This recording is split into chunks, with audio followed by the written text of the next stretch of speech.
Governor Holcomb in Indiana and Janet Holcomb, First Lady.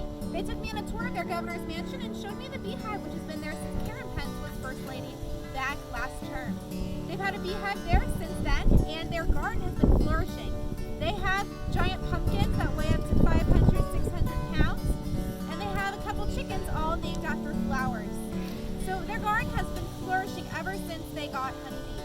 Other capitals in Virginia and Kentucky, as well as other capitals, have honeybees at the governor's mansion or at the Capitol to promote that honeybees are the most important pollinator in the United States, and they pollinate a majority of our food crops.